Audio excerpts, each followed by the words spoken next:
예, 오늘 함께 나누실 말씀은 열왕기상 19장 4절입니다. 그렇지만은 18장에서부터 연결된 사건들을 통해서 19장에서 또 많은 것들을 함께 나누도록 하겠습니다. 말씀 제목은 로뎀나무 밑에서 말씀 제목만 봐도 오늘 말씀이 어떤 내용일지 아마 좀 짐작을 하실 것 같습니다. 지난주에는 하늘을 움직인 기도의 주인공 엘리야, 그가 갈멜산에서 놀라운 영적 전투를 통쾌한 승리로 이끌고요, 그가 기도했던 대로 응답되는 것을 봤습니다. 여호와가 하나님이신 것과 내가 주의 선지자인 것과 하나님이 이스라엘의 마음을 돌이키시는 자임을 저들이 알게 하소서. 그래서 3년 만에 가뭄을 멈추면서 850명의 바알 선지자들을 다 죽이고 통쾌한 승리를 거두었습니다. 이것이 18장에 기록된 내용들입니다. 그럼 우리가 19장에서 무엇을 기대할까요? 19장에서 이제 놀라운 반전의 역사를 기대하지 않습니까? 이스라엘 백성들이 그는 하나님이시로다 외치는 장면을 18장에서 보았습니다. 그런데 19장에서는 전혀 다른 상황이 전개되고 있습니다. 엘리야가 몰락하는 장면을 우리는 알고 있죠. 18장의 사건을 봐서는 이후에 19장에 이제 엘리야는 이스라엘의 영웅이 되고 이스라엘 백성들이 하나님 앞에 다 돌아와야 하는데 전혀 다른 일이 벌어지고 있습니다. 19장에서 엘리야는 아주 충격적인 모습을 우리에게 보여주고 있습니다. 자, 어떤 일이 벌어졌을까요? 갈멜산의 승리 이후에 어떤 일이 벌어졌을까요? 아합 왕 18장에서 그 갈멜산 전투에서 싸웠던 그 북이스라엘의 왕이 아합 왕입니다.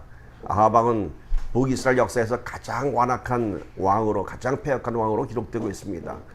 그런데 이 아합 왕보다도 더 무서운 사람이 있었습니다. 바로 그의 왕비 이세벨이었습니다. 아합도 참 완악한 왕인데 이세벨은 더 완악한 왕비였습니다. 이 이세벨은 이스라엘 여인이 아니었습니다. 위에 시돈 땅에 있는 시돈이라는 나라의 공주가 정략적 결혼을 통해서 이제 아합 왕의 왕비가 되었습니다. 그 왕비의 이름이 바로 그 유명한 이세벨입니다. 이제 아합 왕이 이 갈멜산 전투에서 그 처참한 패배와 가뭄을 통해서 겪었던 그 고통들, 또 바알 선지자 850명이 전부 죽임을 당했다는 것을 이제 이세벨에게 얘기합니다. 그러자 이세벨이 이 모든 상황을 듣고서는 내가 엘리야를 죽이겠다라고 선포합니다. 이세벨 그녀는 이미 수많은 이스라엘의 선지자를 죽였습니다. 18장에 잠깐 오바댜라는 그 대신을 엘리야가 만날 때 그런 얘기하죠. 오바댜가 내가 저 이세벨이 이스라엘 선지자들을 죽일 때 따로 50명씩 이렇게 부려 모아서 내가 100명을 살렸다, 그런 이야기가 기록됩니다. 이세벨이 이미 수많은 선지자를 죽였던 것을 알 수 있습니다. 자, 이세벨이 지금 엘리야를 어떻게 죽이겠다 얘기하는지 열왕기상 19장 2절 봅시다. 이세벨이 사신을 엘리야에게 보내어 이르되 내가 내일 이맘때에는 반드시 내 생명을 저 사람들 중 한 사람의 생명과 같게 하리라. 그렇게 하지 아니하면 신들이 내게 벌 위에 벌을 내림이 마땅하니라 한지라. 자, 사실은 엘리야에게 보냅니다. 이세벨이. 그리고 뭐라고 얘기해요? 내일 이맘때, 아주 구체적으로 시간까지 제시하죠. 내일 이맘때 반드시 내 생명을 저 사람들과 같이 하리라. 저 사람이 누군가요? 엘리야가 죽인 850명의 바알과 아세라의 선지자들. 네가 죽인 저들처럼 나도 내 생명을 죽이리라 얘기합니다. 만약에 그렇지 않으면 내 신들이 나에게 벌을 내릴 것이라. 자기의 신들의 이름을 걸고 맹세를 합니다. 엘리야를 죽일 것을. 이때 엘리야가 어떤 반응을 보였는지 볼까요? 한번 19장 4절 봅시다. 자기 자신은 광야로 들어가 하루길쯤 가서 한 로뎀나무 아래에 앉아서 자기가 죽기를 원하여 이르되 여호와여 넉넉하오니 지금 내 생명을 거두시옵소서. 나는 내 조상들보다 낫지 못하나이다. 자, 엘리야가 철저한 고백을 합니다. 자, 18장에서는 하늘을 움직인 그 기도대로 여호와가 하나님이시건과 엘리야가 하나님의 선지자인 것과 하나님이 이스라엘의 마음을 돌이키시는 분임을 증거하는 통쾌한 승리를 보였습니다. 그렇다면 19장에서는 엘리야는 이제 이스라엘의 영웅이 되고 이스라엘은 새로운 회복의 역사를 써야 하는데 지금 그렇지 않습니다. 이세벨의 이 협박 앞에서 엘리야는 완전히 공포에 쌓였습니다. 너를 죽이지 않으면 내 신들이 나에게 벌을 내릴 것이다. 이 신들이 어떤 신입니까? 갈멜산에서 초창기 패배했던 거짓 신들 아닙니까? 그렇다면 엘리야는 이 말을 듣고 비웃어야 하는데 너의 신? 나에게 다 무릎 꿇었던 그 신들 아니냐고 무능한 신들 아니냐며 비웃어야 할 텐데 오히려 엘리야는 두려움을 갖고 도망치고 말았습니다. 도망자가 되고 말았습니다. 이 엘리야의 태도를 보면서 참 이해할 수가 없습니다. 18장의 엘리야하고는 전혀 다른 모습입니다. 그리고 이제 그 로데 나무 밑에서 하나님께 나를 차라리 죽여달라고 이렇게 고백합니다. 왜 엘리야가 이런 고백을 하는지, 왜 엘리야가 이렇게 영적으로 몰락했는지 한번 그 이유를 찾아봅시다. 자, 엘리야가 왜 그렇게 처절한 몰락을 했을까요? 그 이유를 하나님께서 엘리야에게 물어봅니다. 엘리야에게 네가 지금 왜 그러고 있느냐? 네가 로뎀나무 밑에서 왜 죽여달라고 그렇게 처참한 고백을 하느냐? 하고 물었습니다. 그때 엘리야는 2번이나 똑같은 얘기를 합니다. 내가 왜 이런 고백을 하는지, 내가 왜 이렇게 영적으로 몰락했는지 그 이유를 얘기합니다. 열왕기상 19장 10절 봅시다. 하나님의 질문에 대한 엘리야의 대답입니다. 네가 왜 그러고 있느냐? 네가 왜 이렇게 그 로뎀나무 밑에서 처참하게 그런 고백을 하냐 했을 때 엘리야의 대답입니다. 그가 대답하되 내가 만군의 하나님 여호와께 열심히 유별하오니 이는 이스라엘 자손이 주의 언약을 버리고 주의 제단을 헐며 칼로 주의 선지자들을 죽였음이오며 오직 나만 남았거늘 그들이 내 생명을 찾아 빼앗으려 하나이다. 자, 엘리야가 뭐라고 얘기합니까? 네가 왜 그러고 있느냐 하니까 엘리야가 지금 이스라엘의 상황을 얘기합니다. 그들이 하나님께 돌아올 줄 알았는데 그렇지 않다는 겁니다. 오히려 주의 제단을 헐었다고 합니다. 칼로 이스라엘의 선지자들을 다 죽였고 이제 나만 남았다고 합니다. 지금 엘리야는 18장에서 그가 바알의 선지자들 다 죽이고 3년 반의 가뭄을 그치고 비를 내리겠습니다. 그렇다면 이스라엘에는 새로운 대각성의 역사가 시작되어야 되고 하나님께 돌아온 역사가 있어야 되는데 전혀 그렇지 않다는 거예요. 전혀 그렇지 않다는 거예요. 오히려 이스라엘 백성들은 제단을 다 부숴버리고 더욱더 타락한 백성이 되었고 이세벨은 모든 선지자들 다 죽였고 이제 엘리야만 살아남았다고 합니다. 이스라엘의 무서운 공포 정치가 시작되었습니다. 모든 선지자들 다 죽이겠다. 특별히 엘리야 너를 내가 내일 이맘때쯤 죽이겠다고 합니다. 여기에 엘리야가 그만 공포에 휩싸였습니다. 그뿐이 아니라 하나님에 대한 원망과 자신의 처참한 심정을 고백합니다. 하나님에 대한 원망이 뭔가요? 하나님, 내가 주의 말씀을 선포하고 주의 능력을 선포해서 저 땅에 가뭄을 멈추게 하고 비를 내리게 하고 저 갈멜산에서 제단에 모든 불을 태우고 하나님 물을 내려주셨는데 그럼에도 불구하고 저들은 아무것도 변한 것이 없습니다. 더 완악해졌습니다. 더 완악해졌습니다. 왜 이런 아무런 결과도 없는 일을 내가 하게 했는가요? 라고 하는 이런 원망이었습니다. 자, 지금 이스라엘 백성들은 분명히 살아계신 하나님의 권능을 보았습니다. 그리고 18장에서는 모두 엎드려서 여호와 그는 하나님이시로다라고 외쳤습니다. 그럼에도 불구하고 19장에서는 오히려 하나님의 제단을 다 부숴버리고 이스라엘 선지자들을 죽였습니다. 이러한 현실 앞에서 엘리야는 실망하고 좌절하고 낙담했던 것입니다. 엘리야는 아하방 앞에 죽음을 두려워하지 않고 나섰던 선지자였습니다. 아하방에 두렵지 않았습니다. 그러나 영적인 갈등, 영적인 좌절을 경험하면서 그만 엘리야는 그 상황에서 이겨낼 수가 없었습니다. 그래서 이세벨의 협박에 그만 두려움에 쌓여서 도망치고 말았습니다. 죽음이 두렵지 않았던 선지자가 영적으로 몰락하고 마니까 내 육신이 두려운 거였습니다. 그래서 엘리야가 도망갔던 이 오늘 말씀 제목 로뎀나무 밑에서 그렇게 처절한 고백을 한 것입니다. 로뎀나무 밑이 어떤 것인가요? 이쪽 사막 쪽으로 좀 나가면은 그런 로뎀나무 같은 가시나무들을 볼 수 있습니다. 그늘을 만들지 못하는 그냥 가시덤불의 나무입니다. 사막 로뎀나무 밑에서 죽을 수밖에 없는 것입니다. 뜨거운 사막의 광야입니다. 그 로뎀나무 밑에서 엘리야는 죽기를 기다리기도 힘들어서 하나님께 차라리 빨리 나를 데려가 달라고 합니다. 이런 엘리야의 모습을 보면서 우리도 한번 우리의 신앙의 모습과 한번 적용해 봅시다. 엘리야와 같은 이런 영적인 절망과 좌절을 우리도 경험하지 않았습니까? 엘리야와 같은 엘리야의 기도로 제단에 불이 붙었던 것처럼 우리도 그런 감격적인 뜨거운 신앙의 체험이 있었습니다. 예배 가운데 뜨거운 감격이 있었고 회개의 눈물도 있었고 놀라운 하나님의 기도의 응답도 있었습니다. 엘리야에게만 하나님이 역사하신 것 아닙니다.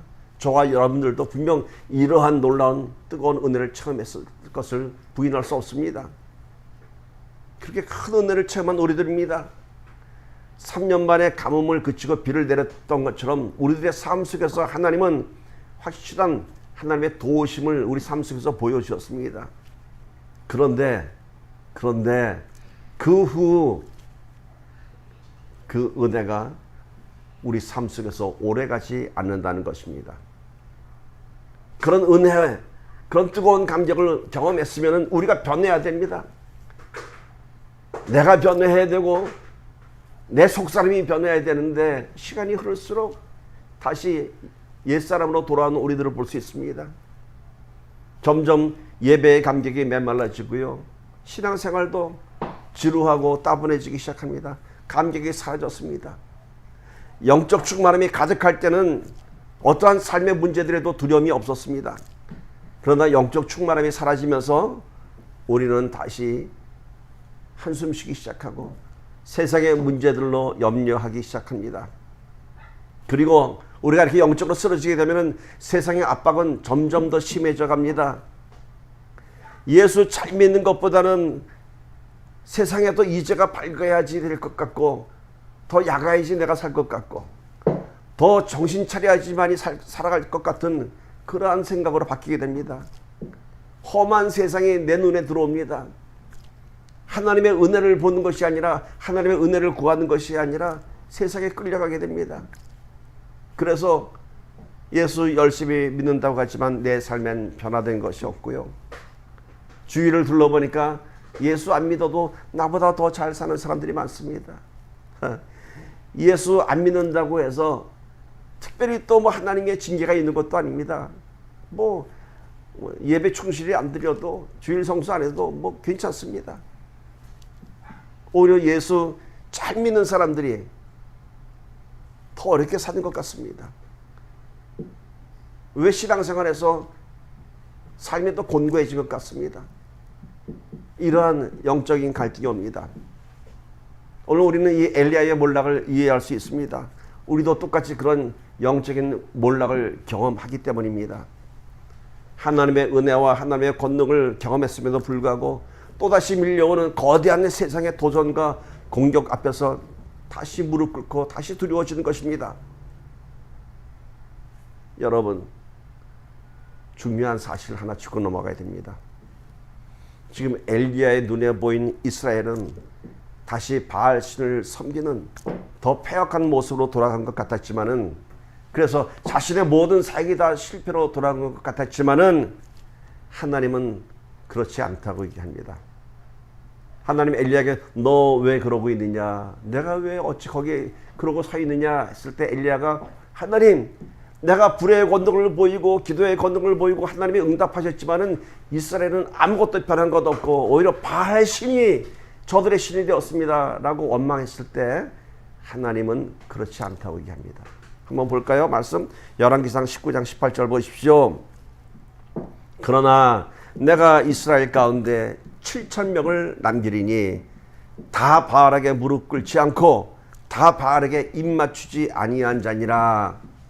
자, 엘리야의 눈에 보인 현실은 이스라엘은 완전히 다 패역한 백성들인 줄 알았습니다. 자기의 모든 사역은 다 실패로 끝난 줄 알았습니다. 그런데 하나님은 뭐라고 얘기하세요? 아니다. 바알에게 무릎 꿇지 않은 7,000명을 내가 남겨놓았다고 합니다.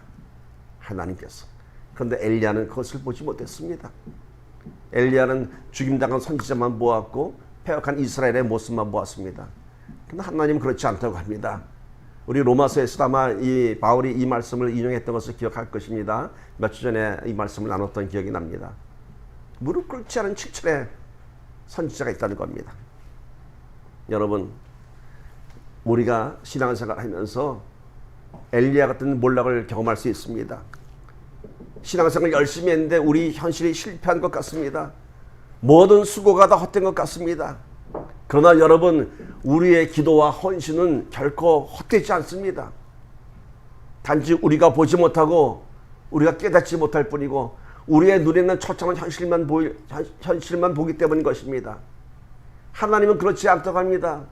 우리가 알지 못한 것, 우리가 보지 못한 곳에서 7천의 믿음의 사람들을 남겨놓았던 것처럼 오늘 우리의 기도와 우리의 헌신과 우리의 그 눈물의 고백을 통해서 어딘가에는 지금 믿음의 싹이 트고 어딘가에는 변화가 시작되고 어딘가에는 열매가 맺고 있을 것입니다. 선교의 역사가 그렇습니다. 선교의 역사가요, 처음에는 다 쏟아붓기만 하는 것 같고 선교사들이 순교를 당하고 다 실패한 것 같습니다. 그래서 선교지를 철수하면서 하나님 이럴 수가 있습니까? 라고 하는 선교사들의 처절한 선교사님들의 처절한 고백을 우리도 그 간청을 많이 들었습니다. 그러나 하나님은 그렇지 않다고 합니다. 내가 내 눈에 보기에는 그 땅에 실패한 것 같지만은 그 땅에 예수 믿는 자가 시작된다고 합니다. 사랑하는 여러분, 오늘 우리의 현실을 통해서 우리가 쓰러져야 할 것이 아니라 오히려 우리는 하나님의 역사하심을 더 믿음으로 우리가 받아들여야 할 것입니다. 이 갈멜산의 승리 이후에 이스라엘은 여전히 변하지 않았지만은 단 한 사람 엘리야는 변해했습니다. 그의 눈에 보이지 모습은 실패하겠다 했지만은 아니요, 엘리야는 그 모습을 보면서도 변해했습니다. 어떻게 변해했나요? 신실하신 하나님에 대한 그 믿음이 더 강해져 했습니다. 비록 이스라엘은 여전히 타락하고 이세벨이 엘리야를 죽이겠다고 협박하고 있지만은 엘리야는 더욱더 하나님을 신뢰하는 선지자가 되어서 했습니다. 자, 이런 엘리야의 몰락에 대한 하나님의 반응을 봅시다. 하나님은 그런 엘리야를 일단 먹이고 마시게 합니다. 엘리야, 네가 그렇게 영적으로 타락하면 될 수가 있어? 라고 야단치지 않습니다. 선지자가 어떻게 그렇게 무력하게 쓰러질 수가 있어? 라고 야단치지 않았습니다. 우선 먹이고 마시고 그를 위로했습니다. 여러분, 우리 육신이 무너지면요, 영적으로도 회복하기가 쉽지 않습니다. 그래서 일단 먹이고 마시게 하는 겁니다. 목마르고 배고픈 자에게 필요한 것은 먹을 것과 음식과 물입니다. 지금 목마르고 배고픈데 함께 손잡고 기도합시다. 아주 거룩한 모습 같죠? 그러나 우선 필요한 것은 먹이고 마시게 합니다. 그래서 하나님께서는 엘리야를 일으켜 세우시는데 제일 처음 하신 것이 먹이고 마시게 했습니다. 열왕기상 19장 5절 8절 봅시다. 로뎀나무 아래에 누워 자더니, 이건 결코 편안하게 자는 게 아닙니다. 나를 죽여달라고 다 지쳐 쓰러지는 겁니다. 천사가 그를 어루만지며 그에게 이르되 일어나서 먹으라 하는지라. 본즉 머리맡에 숯불에 구운 떡과 한 병 물이 있더라. 이에 먹고 마시고 다시 누웠더니 여호와의 천사가 또다시 와서 어루만지며 이르되 일어나 먹으라. 내가 갈 길을 다 가지 못할까 하노라 하는지라.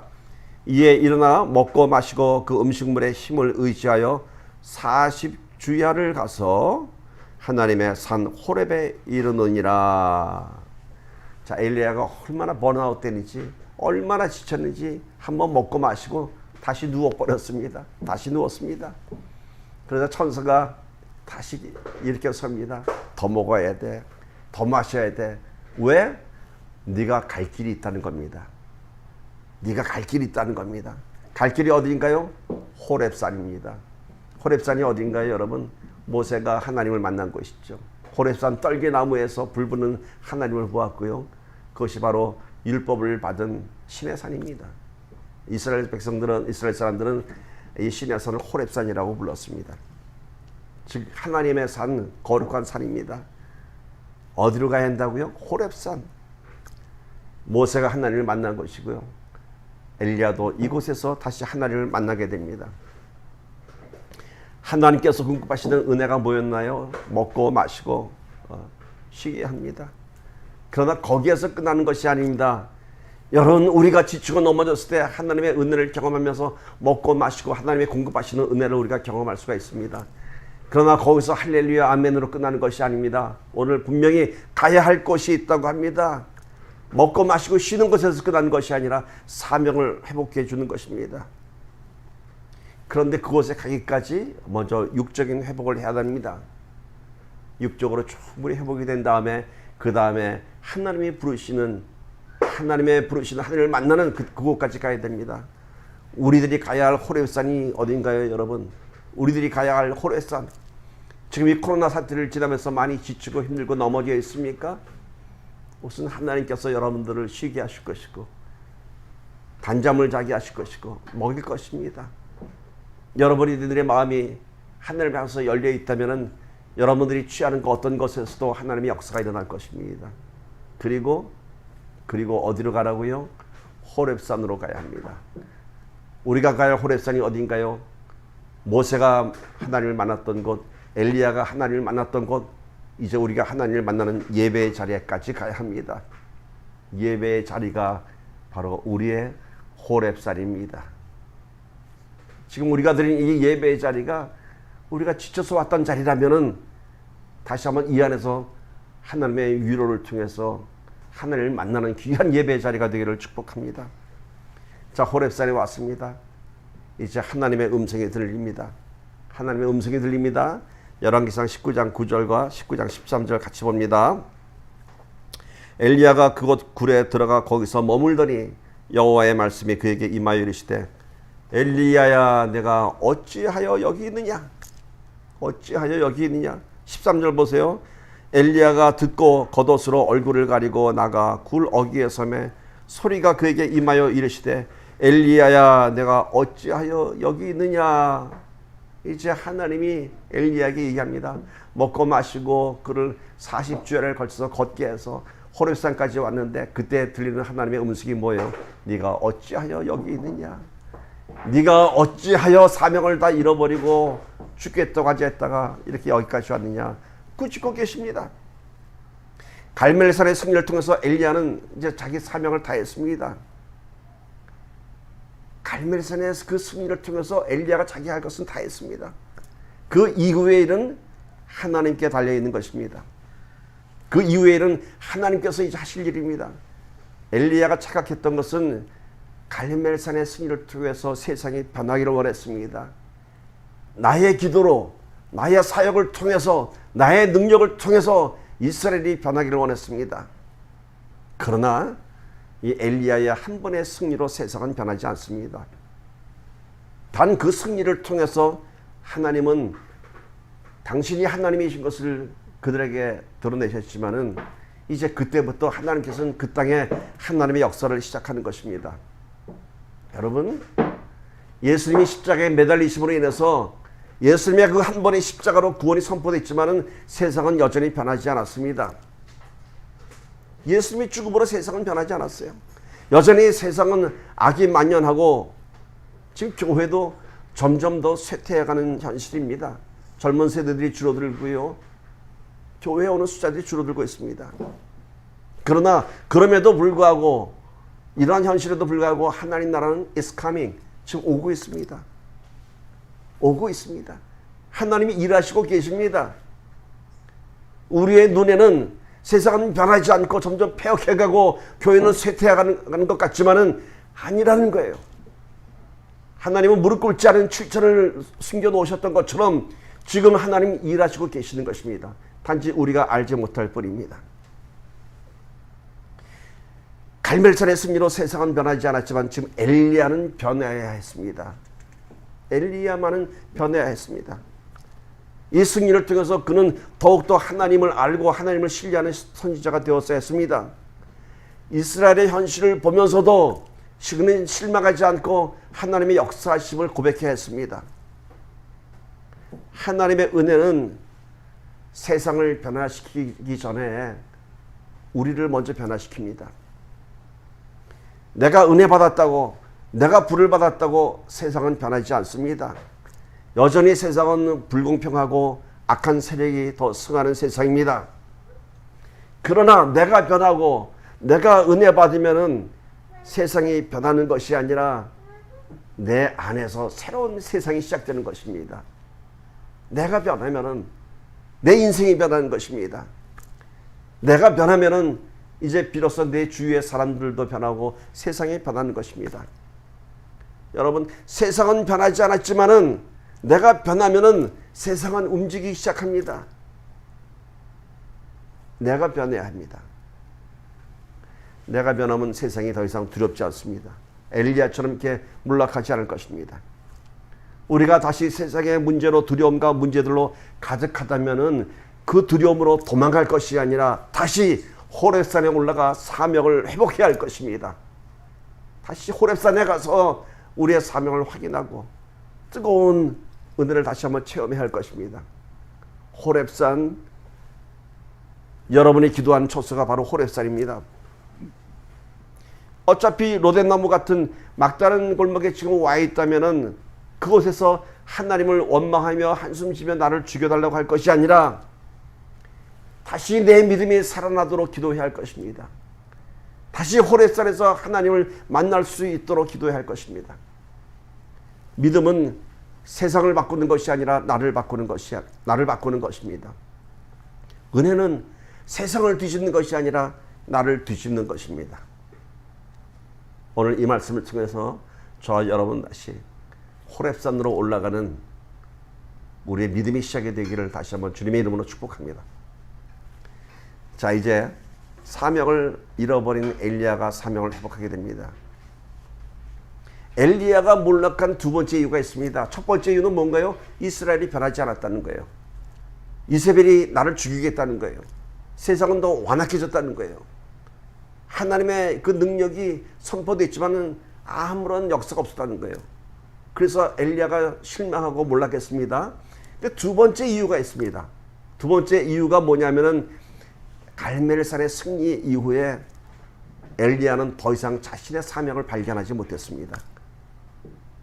자기의 사명이 다 끝난 줄 알았습니다.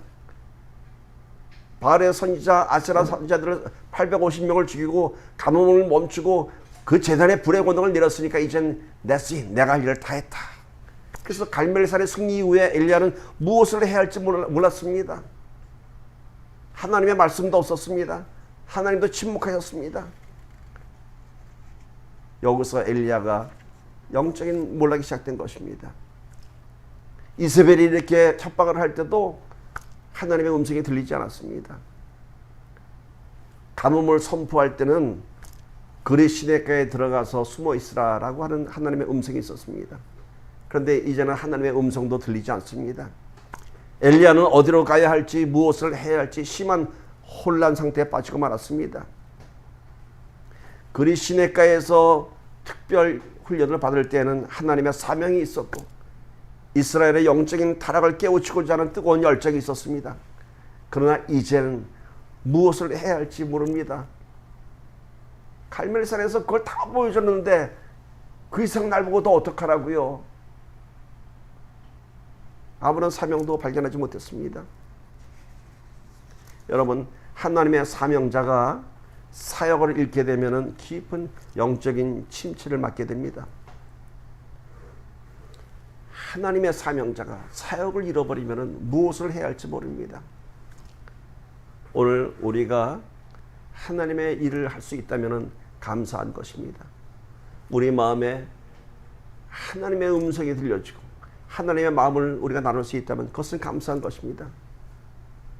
믿음이 없는 사람들에게는 하나님의 일을 하는 것이 부담되고 의무가 되겠지만은 하나님의 사명을 받은 사람들은 그 하나님의 사명으로 인해서 하나님의 일로 인해서 삶의 기쁨이 되고 원동력이 되고 나의 존재의 의미가 되는 것입니다.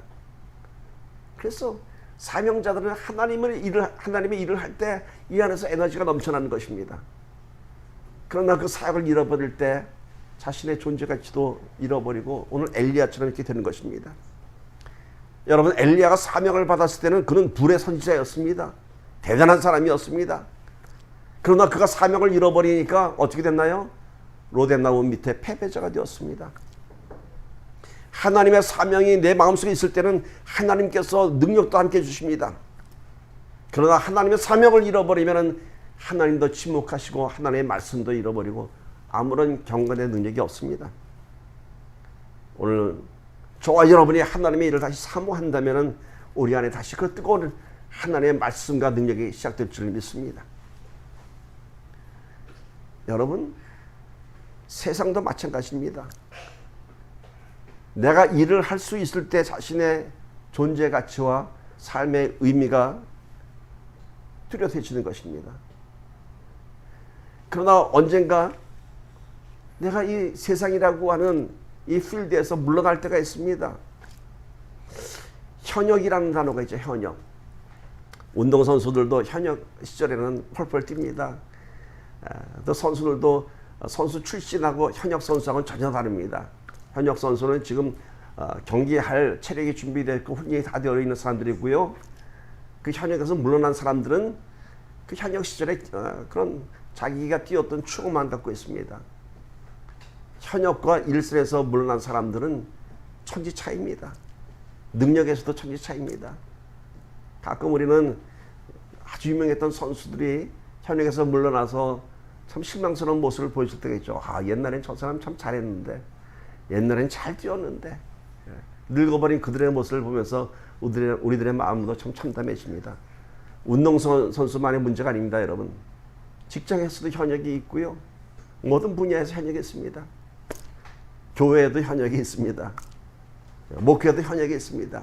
현역에서 뛰는 목사들이 있는가 하면은 은퇴 목사님들도 있고요. 근데 현역이란 단어가 참 중요합니다. 현역이란 단어가 붙을 때 그 사람들은 이 세대의 주인공들이 됩니다. 현역이라는 것이 내 안에 있을 때에 그에 마땅한 삶의 존재의 의미, 삶의 가치가 있는 것입니다. 그런데 결코 현역의 시간은 많이 주어지지 않습니다. 제한되어 있습니다. 특히 현대사회는 더 빨리 단축되었습니다. 한 인간의 존재 가치를 일찍 상실케 하는 이런 현대사회 구조 안에서 우리는 얼마든지 엘리야의 좌절을 이해할 수 있습니다. 사명을 잃어버린 엘리야, 일을 잃어버린 이 세상에서 도태된 사람들, 또 나이가 들어서 은퇴한 사람들이 갖고 있는 어떤 허탈감, 외로움 이런 것들이 있습니다. 엘리야는 이러한 자신의 무력함 가운데 하나님을 보지 못하고 자신의 현실적인 환경만 돌아보았습니다. 현실적인 환경만 돌아보면 더욱더 나약한 자신을 발견하게 됩니다. 그러나 그 깊은 좌절의 골짜기에서 현실을 볼 것이 아니라 위를 들어 하나님을 봐야 할 것입니다. 세상은 나를 인정하지 않고 나의 존재 가치를 부여하지 않는다 하여도 이 세상 끝날까지 나를 인정해 주시는 좋으신 하나님이 계십니다. 침묵하시는 것 같지만은 결코 침묵하지 않으시고 여전히 하나님은 우리를 인도하고 계십니다. 그 하나님께서 이제 엘리야의 지친 이 삶에 개입하셔서 그를 일으켜 세웁니다. 엘리야는 하나님의 침묵에 좌절했지만은 오히려 하나님은 집요하게 엘리야를 지금 다시 부르시고 회복시키십니다. 회복시키는 데는 무엇이 있었나요? 사명이 있어야 하는 겁니다. 엘리야에게 새로운 사명을 주어서 그를 일으켜 세웁니다. 보세요. 열왕기상 19장 15절 16절 보세요. 어떤 사명을 주시는지. 여호와께서 그에게 이르시되 너는 내 길을 돌이켜 광야를 통하여 다메섹에 가서 이르거든 하사엘에게 기름을 부어 아람의 왕이 되게 하고 너는 또 님시의 아들 예후에게 기름을 부어 이스라엘의 왕이 되게 하고 또 아벨므홀라 사밧의 아들 엘리사에게 기름을 부어 너를 대신하여 선지자가 되게 하라. 자, 하나님께서 이제 엘리야에게 다시 사명을 주십니다. 그런데 어떤 사명을 주시나요? 어떤 사명을 주시나요? 자, 보세요. 아람 왕, 그 이방 나라의 왕을 세우라고 합니다. 하사엘에게 그의 기름을 부으라고 합니다. 또 이스라엘은 예후를 왕으로 세우라고 합니다. 또 엘리사를 불러서 너의 선지자를 세우라고 합니다. 이게 뭔가요? 아람 왕 하사엘을 세우는 것은 이방 왕을 왕으로 세우는 것입니다. 세상을 다스리라는 것입니다. 엘리야를 통해서. 그리고 이스라엘의 예후를 왕으로 삼으라고 합니다. 이스라엘은 하나님의 나라입니다. 하나님 나라의 왕을 네가 세워라. 그리고 엘리사를 세우라고 합니다. 엘리야를 잇는 제자입니다. 믿음의 제자들을 세우라고 합니다. 그래서 엘리사 때에 지금의 신학교 같은 선지학교가 세워지는 것을 볼 수 있습니다. 자, 엘리야에게 주어진 사명 세 가지가 여러분 뭘 의미합니까? 세상을 통찰하는 겁니다. 아람 왕을 기름 부어서 세워라. 그리고 하나님 나라를 세워라. 예후를 이스라엘 왕으로 세워라. 그리고 선지자를 세워라. 하나님의 말씀을 선포할 선지자들을 세워라. 이 세 가지 사명은 놀라운 사명이었습니다. 엘리야는 이 사명을 다 마쳤습니다. 그리고 엘리야가 이 사명을 다 마쳤을 때 하나님은 엘리야를 어떻게 했나요? 하늘로 데리고 올라가셨습니다. 여러분, 하나님이 주신 사명, 하나님께서 맡기신 일은 우리를 강건하게 세워주는 영적인 근원입니다. 우리의 삶의 동기이고 존재의 의미입니다. 하나님의 일이 있음에 감사해야 합니다. 잃어버린 하나님의 일을 다시 한번 찾기를 축복합니다. 하나님께서는 집요하게 우리를 부르시고 회복시켜 주십니다. 세상에서는 나날이 우리의 존재의 가치가 소멸되어 간다 해도 언제나 우리를 인정하고 언제나 우리를 사랑하시는 좋으신 하나님께서 오늘도 집요하게 우리를 찾으시고 우리 옆에 와 계십니다.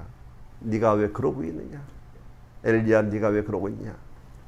오늘 우리의 이름을 부르십니다. 사랑하는 누구야? 네가 왜 그러고 있느냐? 세상이라는 제한된 세월 안에서 우리는 날마다 몸과 마음과 소망이 시들어가고 있습니다. 그러나 영원하신 하나님 앞에서 우리는 이제 영원이라고 하는 소망을 갖게 되는 것이고요. 하나님과 함께 일을 할 수 있는 하나님의 동력자가 되는 것입니다. 우리가 지금 인생의 어느 시점에 서 있든지 인생길 한복판에서 엘리야처럼 로뎀나무 밑에서 울고 있지 말고 울고 있는 엘리야를 세워주셨던 하나님을 다시 찾아가기를 바랍니다. 호렙산까지 가기를 바랍니다. 사랑하는 내 딸아, 사랑하는 내 아들아, 네가 왜 거기 있느냐라고 오늘 말씀하십니다. 그리고 다시 우리를 위로하시고 우리를 먹이시고 채워주실 것입니다. 그리고 하나님의 사명으로 우리를 다시 한번 세상으로 보내실 것입니다. 그 하나님을 높여 찬양합니다. 말씀 맺겠습니다. 오늘 말씀 큰 두 가지 주제를 우리 함께 나눠봤습니다. 엘리야의 좌절, 엘리야의 몰락. 그 몰락의 이유가 뭔가요? 세상을 보면 내가 지칩니다. 세상은 변하지 않습니다. 하나님의 역사는 세상을 변화시키기 전에 나를 먼저 변화시키는 것입니다. 세상은 내가 변화시키는 것이 아니라 내가 변할 때 세상이 변하는 것입니다. 변하지 않는 세상을 볼 것이 아니라 나를 변화시키는 하나님을 보기를 바랍니다. 엘리야가 몰락했던 이유는 사명을 잃어버렸기 때문인 것입니다. 하나님께서는 사명으로 우리를 회복시키십니다. 이게 두 번째 주제입니다. 세상의 일은 우리를 지치게 하지만 하나님의 일은 우리를 살리는 일입니다. 세상의 일은 우리가 피곤합니다. 그러나 하나님의 일은 우리 안에 기쁨과 평강으로 가득 채워주십니다. 하나님 오늘 말씀하십니다. 네가 어찌하여 여기 있느냐? 로뎀나무에서 일어나 호렙산으로 올라가라고 합니다. 우리의 호렙산은 어딘가? 하나님을 만나는 예배 자리입니다. 그곳에서 다시 한번 우리의 사명이 회복되기를 주님의 이름으로 간절히 축복합니다. 우리 함께 기도합시다. 오늘 말씀을 다시 한번